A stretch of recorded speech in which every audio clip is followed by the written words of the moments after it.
So I'm going to call Susie back. I'm going to bring her back on. Hopefully, everybody um,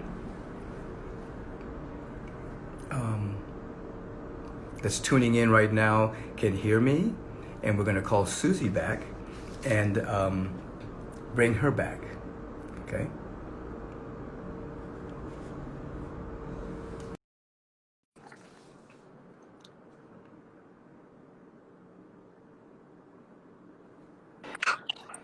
Hey, Hey, Rev. can you hear My me? bad. That was my bad. Did not think to do not disturb on my phone. Oh, somebody was calling you. My Yeah, yeah, phone, yeah, yeah. yeah, people were calling me. And so my bad. Forgive me. You got to let those people know to watch you Right. on the IG lives. Anyway, but what you're saying is so important. So as people are just jumping on, what you're saying is so important because two things I was thinking when you were speaking. One, you used the word narcissistic earlier today, but I think one thing that we misunderstand in our culture is that, we think that when someone else is suffering, we are conditioned to believe, well, I can't thrive if that person is suffering. And it's exactly the reverse, right? Because when we believe that I shouldn't thrive if someone next to me is suffering, then I end up becoming narcissistic.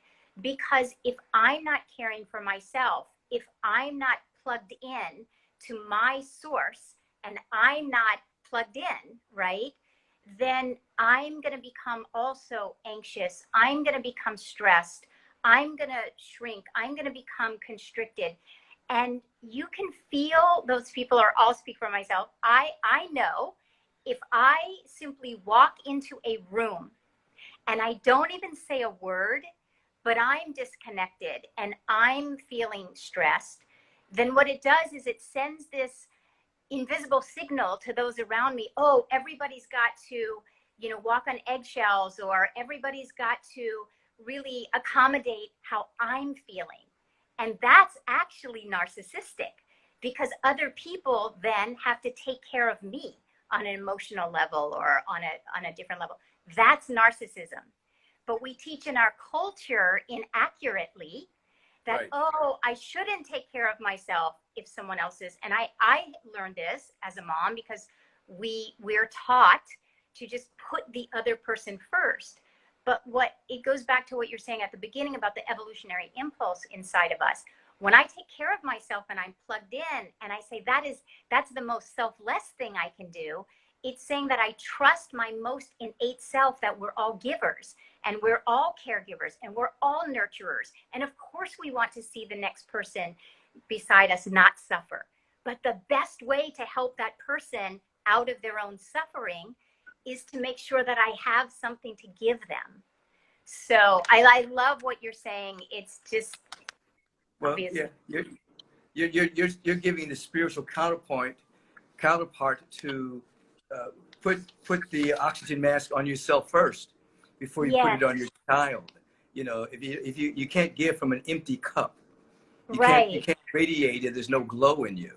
right, So to become a martyr is also a level of narcissism. You know, right. and so you're speaking of a deep sense of self-care, which isn't pampering. Self-care is very deep. It's very soulful.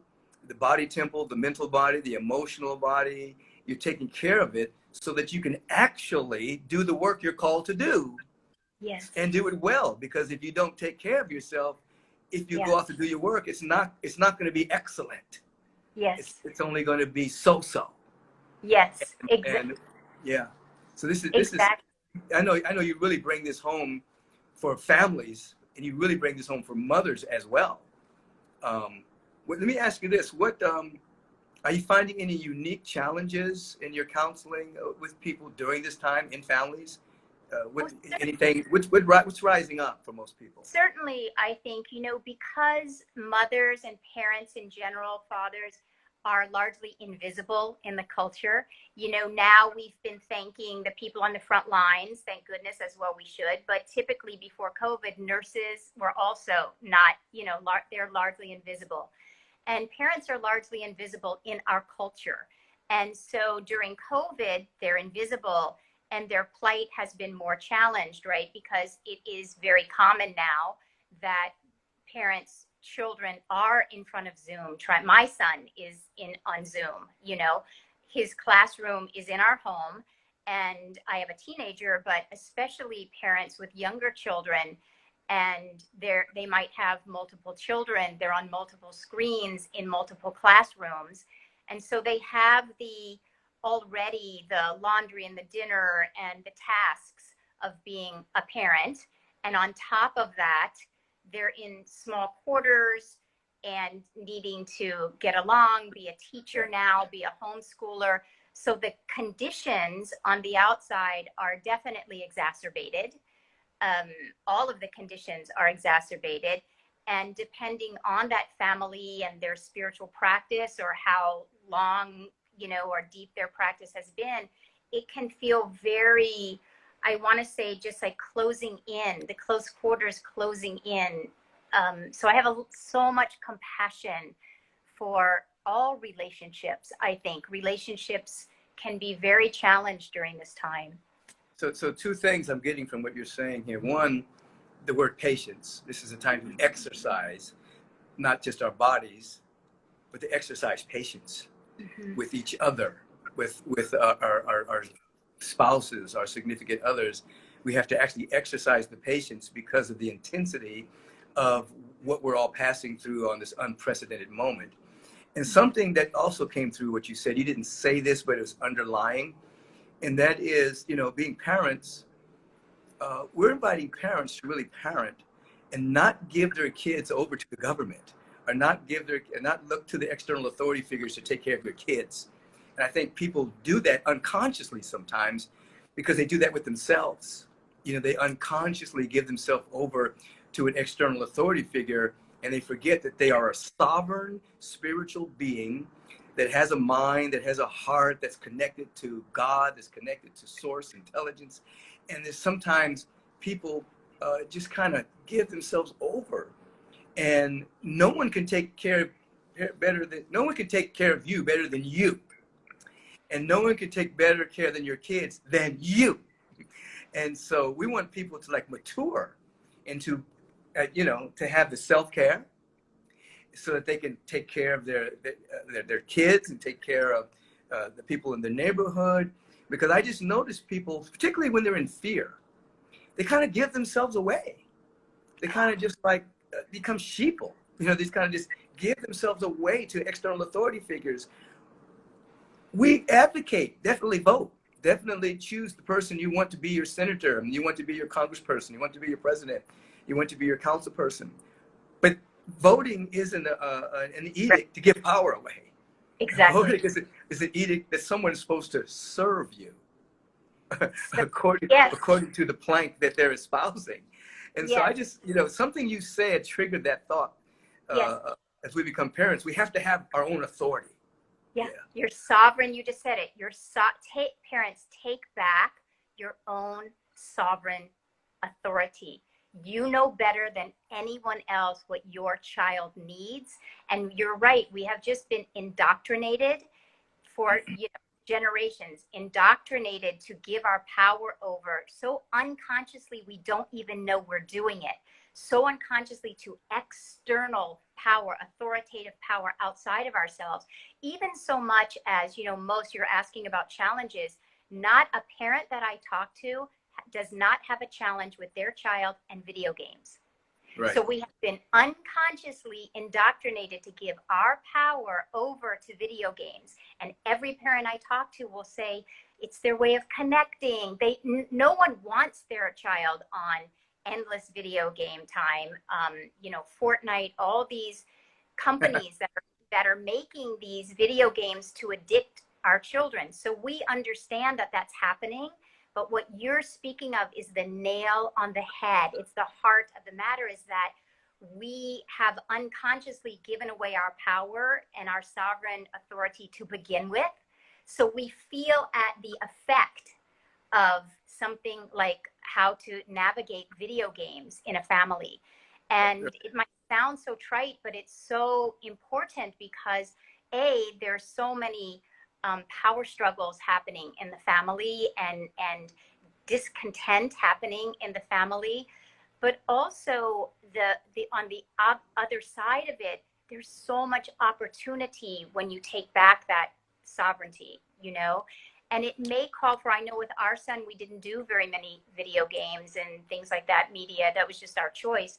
But what it did for me was it assisted me to find a voice for myself and have more intimate conversations with other parents and say, you know, we're really raising our son in this way. So when he comes over to your house, which we're not doing now, but you know, can we find a way to accommodate? Or I'd have all the kids. I have 3 kids living with us right now. You know, we would be the house to house them. What it did was it ultimately brought me closer to parents, even though it was maybe an uncomfortable conversation. Underneath it all of us parents want the same thing. No parent wants their child on a video game for 10 hours a day, 5 hours a day. But no one is like the first person to be having the conversations with each other. And, you know, parenting can be such an island experience. When you start connecting in community, right, it also helps us to empower ourselves and each other to reach out in community. Yeah, you're bringing up another point as well. And that is, I mean, the mere fact that you would reach out and talk to a neighbor like that, you know, people don't do that the way they used to do it years ago. People are in silos. They don't talk to each other. They don't know who their next door neighbor is in many cases. And I think this is also a call for us to take care of each other. You know, we do self-care, and then we take care of ourselves. We check in with each other. You know, I went by my dad's house. You know, he's passed over, but I went to check on the house yesterday. And there was a note in the mailbox that said, neighbor, the community is putting together a list so that we all know who we are. If emergencies come up, we can call each other. If we see anything strange happening at your house, we can call. You know, but it wasn't just about neighborhood watching thieves. Right. But it was about, you know, like we're living in this community. We should know each other. Right. And I said, oh, I'm going to answer this back, even though I'm not living in that house. But I just thought I would reach out. But I think this is a good time for people to ask themselves that question. Do you know your neighbor? I love that. I love that. And when I first started, especially because it happened to be around technology, I was nervous at the time. I remember I was nervous and I did it anyway. And, you know, we've often spoken, my husband, Jamie, we call it Cafe Lula over here because he's such a good cook. But he's been doing that since COVID, or actually before COVID, but he'll bring food over to our neighbors. And then our neighbor, we just were walking this morning, she was out, she sends us, you know, banana loaves and banana bread. And so I think that what you're speaking of is so important, A, for parents, but B, for just our community at large. We can feel like islands. Right. So what you're speaking about is so important, you know, to get to know the people around you and take the risk. And you will find that the other person wants the same thing that you want. You know, Jamie just said to our son, you know, after Thanksgiving, they're going to make sandwiches and take them out to the homeless and create little bags and take them around our neighborhoods, because the homeless challenge has exacerbated during this time too. Right. So there are so many small ways, like you're saying with that note, and you're taking the time, even though you're not part of that neighborhood living there now, you're going to indoctrinate yourself into that community. Yeah. And Heather just texted us and said that she takes flowers to her neighbors every Friday. And she was just saying that's what she's doing, and helping to create community. You know, it reminds me, when I was growing up, that's how the neighborhood was. We knew every single person in every house. I mean, we knew where the Parchments lived, we knew where the Abrams lived, we knew where the Grimes lived, we knew where the Gales lived. We knew everybody, and everybody knew us as kids. So we were a little bit. Our parents knew it before we got home. You know, you bet. That we were doing something a little off center. You know, my mother said, "Oh, we saw what you did." How did you know? She didn't necessarily throw the neighbor under the bus. That was the original neighborhood watch. Yeah, they were the original ones. You know, like, we know all the kids. You know, I think that we need to give ourselves permission to go back to that. And back to the video games, you know, when we were called inside, that was like punishment. Punishment was to stay inside, you know, because as kids, we wanted to be outside. We wanted to ride our bikes. We wanted to race around the block. We wanted to play football on the streets.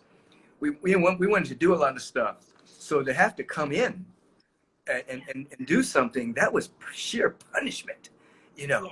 And so it's a different generation, I know, where these kids have been indoctrinated and pulled into a game, a video game, rather than shooting a hoop or playing basketball or even playing chess or checkers or something to that effect. It's a different thing for me. I can't relate to it. I would think it'd be hell for me right now to sit down and play a video game, particularly if a good book is right there. You know what I mean? Or to do something else. But I know it's a different generation, and I know parents have to navigate it differently, and I think you're doing an extraordinarily good job at assisting people to assist in navigating that particular slippery slope, because those games are addictive, and many of them prime kids to be able to, I mean, the way that they started fighting war, you know, recently is like a person is sitting, not even in the war, but pushing a button, sending a rocket and killing somebody he doesn't even know. You know, there's just no connection. And a lot of those guys were video hacks. And, you know, they were very astute in learning how to play video games. And they've just taken that talent into warfare, you know. And so a lot of that is a slippery slope and very dangerous. And I think it goes back to what you were saying. You know, what I know is that every one of us, be it child, adult, whether you're a parent, doesn't matter. Every one of us wants the same thing, and that is human connection. And so in this time, yes, it is more challenging to walk the path of how to really navigate something like video games, or yes, we live farther apart. Kids are, you know, we take them to play dates. It's different than it was. But I will tell you what's the same is, you were speaking about this last Sunday, I believe this past Sunday or the Sunday before, about mental laziness. And this Sunday, this past Sunday, this past Sunday, trust me, it's like I have so much compassion for us parents. So this is not meant as disrespect in any way, shape, or form. And I think it's requiring of us and calling forth from us to let go of the laziness that says, oh, it's the way they connect, or oh, it's this, oh, it's that. Yes, that is accurate. And any child, if you take the extra effort to call another parent or do whatever you have to do. We used to have a thing at our house, the phones go in the basket when people walk in, because they would rather play with each other. They would rather be with each other. If we really give them the environment to get to make the choice, they will make the choice. And it's not to say all technology, it's not to demonize technology. It's for us to be very empowered with how we want to guide our next generation, you know? Absolutely. You're talking about going from enthrallment to involvement. Instead of being enthralled with video games, actually being involved with each other. And of course, everybody, you know, we're tired. We want to have moments alone by ourselves, you know, but ultimately we do want contact. We do want to be involved. And someone was writing to us that many times the kids are going into their world of escapism. They're escaping the virtual world as a way to escape this world that is fraught with uncertainty, lack of vision, political polarization. There's no, society doesn't really carry a vision of possibility other than a stock market rising or falling. You know, so you can understand, we can kind of understand why the kids want to escape because you turn on the news any given night, there's no individual standing up and talking about the vision of possibility. You know, we can end homelessness by the year 2035. We can clean up the waters by the year so and so and so and so. We can stop climate change. You know, there's no serious mandate of vision that inspires people. You know what I mean?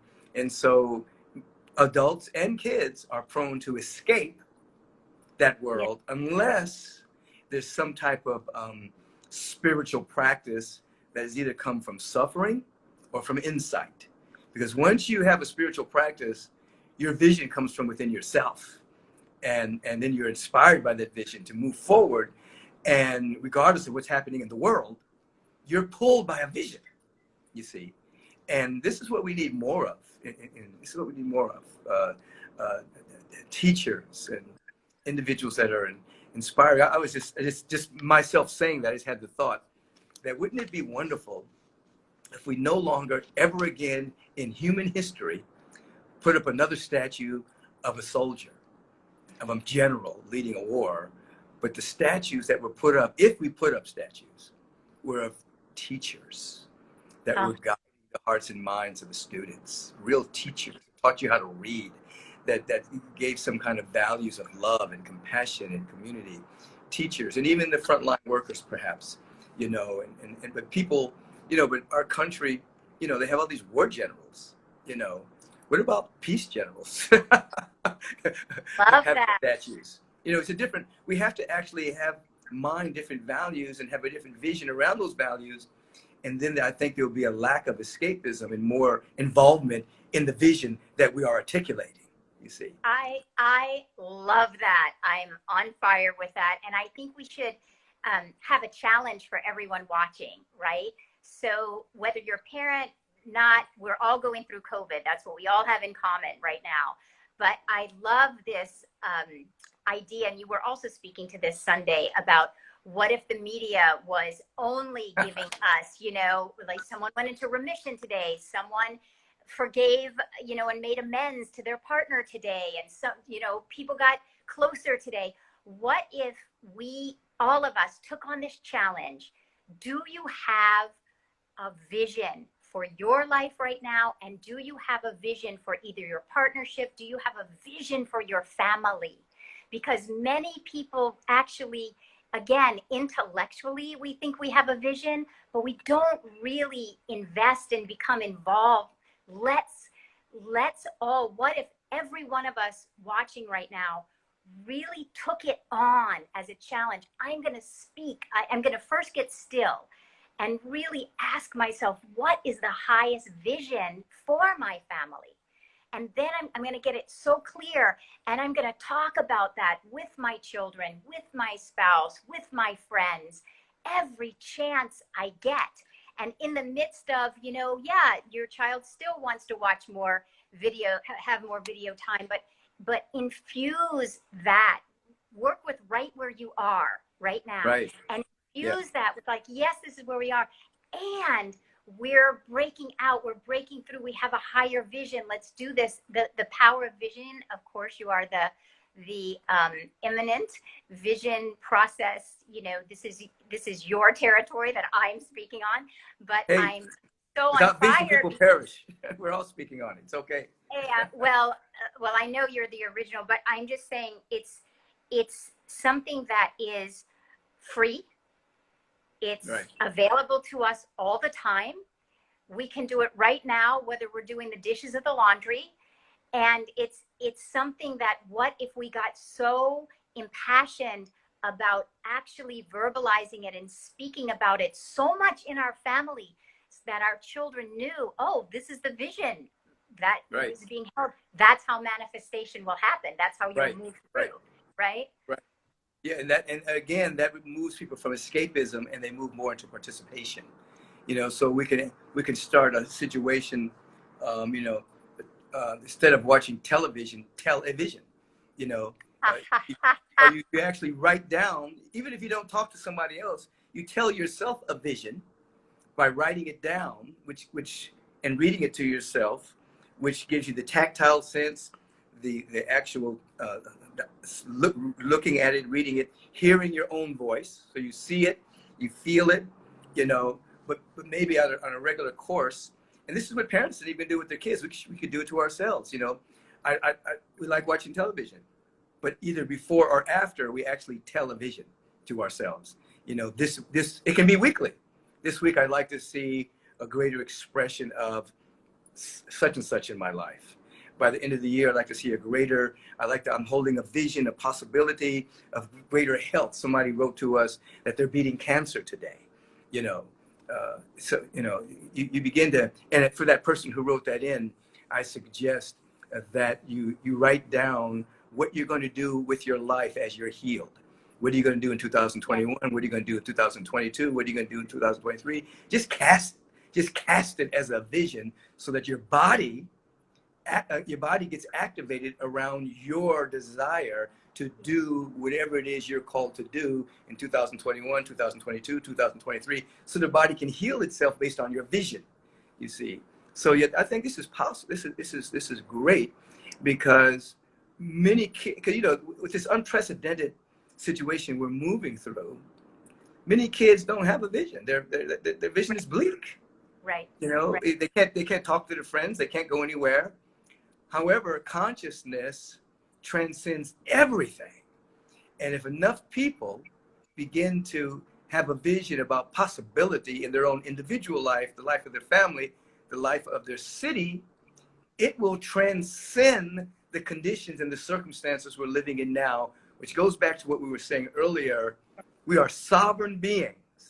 We don't need an external authority figure. The only authority we need is the authority of our own conviction of the truth. And then we'll see things change, you see. Exactly. I'll give you a quick example. I was just working with a mom today, and she has 3 children, and the youngest is sort of the one that they're having some behavioral challenges with, let's just say. Yeah. And he is wielding a lot of, let's just say, power in their family, right? Because everyone is at their wit's end with this little boy. And so we've been working with this, and it's just hitting me that I didn't even realize we've been working with what you're talking about. So we've been talking to her about, well, what are the spiritual qualities that you want to bring into your family when he is in the midst of this behavior? And she said compassion and support. We want, instead of the other 2 kids rolling their eyes and, you know, hitting him back or threatening him, or we want to show that we are the parents, and the qualities that we stand for in our family are, when one of us is having trouble and a challenge, we're compassionate and we are supportive. It doesn't mean condoning, because that's another whole topic, but our misperceptions as a culture about accepting and condoning. We're not condoning. Right. And so she was just telling me today how powerfully the energy in their family is shifting. It didn't happen on a dime. It didn't necessarily happen instantaneously. It's something that they're each taking on inside of themselves to practice. And because they're all participating, like you're speaking of, something's happening in their family. They're manifesting a different energy in their home. Because it started with those spiritual qualities and that vision, and speaking about it and practicing it. Right. Well, you're talking about everything is a state of consciousness. A family has a state of consciousness. A spiritual community has a state of consciousness. And though we're using this word consciousness, you invited people to put their attention on particular qualities. And those qualities got inundated into the field. And those qualities then transcend any circumstance. And so again, it's giving a person authority, spiritual authority, to change a circumstance by raising consciousness. This is the teaching of the ages. Now, before we close this particular part, I want to remind people that this is part 1. I want to have a deeper conversation with Susie again, a little bit more about spiritual authority, about the sovereignness of our own being. Part 2 is going to be on my app. So if you don't have the app, just go to michaelbbeckwith.com, sign up for the app, and then these things and other offerings will be there on the app. Susie, tell people how they can get in touch with you. susielula.com, SUZILULA.com, and you will find everything that you need there. Have lots and lots of guided meditations, free offerings, classes, support, spiritual support. Very, very good. When we go to my app, I'm going to begin by telling a funny story about Susie. Years ago, in which she took on a very powerful minister on my behalf. Not, I didn't ask her to, but she did. And You guys got to go. I won't mention Trust anybody's names, but I will tell you the story. Right. But she's a firecracker, and somebody had shown me a little disrespect, and Susie jumped out of her seat and said, "Don't you ever speak to my reverend like that again. Do you know who he is?" And she started just really lambasting this individual. And just to give you the context, she was the only white person in the room. Everybody there was black. The minister was black. And I had to sit Susie down and say, "Wait a minute, I can handle this." Tried to sit me She down. won my heart that day, that she was not going to let anything go down for her teacher. She had my back, my front, and everything. I got you. I got you. Well, we need you around. You are the preeminent, spiritual teacher right now. And this globe, our world just craves these teachings right now more than ever. And we're so blessed and fortunate to have just what you were saying about me is actually really true about you. You're such in a high mystical state 24/7, and yet you have this way of being able to make it very practical and real for us that we can implement it and practice. And we just need your teachings, and we're very, very lucky and grateful that you're here for us. So we have to do everything we can to support and lift you up because we need your teachings. Thank you, Susie. Somebody wrote down, glad to know that part of Susie. Somebody else wrote down, bodyguard. I'm little, but I'm mighty. Don't mess with me. Susie, thank you for being with me today. SusieLuther.com is where you can find her great work. She's a great spiritual therapist. And michaelbbeckwith.com to get my app. And of course, for those of you who have never tuned in to agapelive.com, that's our website, you can see the Sunday services, 6:45 a.m. way of meditation service, and then 2 services following that, 9 o'clock and 11:30, preceded by a half-hour meditation service. So tune in to Agape. We have good music, good message going out to thousands and thousands of people all around the world. And every day at 8 o'clock, there's a wonderful affirmative prayer time with one of my practitioners. And every day at 12 noon Pacific time, wonderful time to meditate with the community as well. 5:30 on Fridays, spiritual gatherings. So there's a lot of offerings. Go to our website, agapelive.com, and see those offerings. We're here to serve you. Until then, Susie, God bless you. We'll be on the Zoom call in just about 5 minutes. All right, let's meet over there, everybody. Go to that app. It's an amazing app. Peace and blessing. Thank you, Rev. Love you. Now, because we had a little technical issue, part 1 of this is going to be on my Instagram, and part 2. So tell your friends you can see the whole interview, part 1 and part 2, on my Instagram Live. Have a bright day, everyone. Thank you, Rev. Thank you, Susie. Love you. Love you.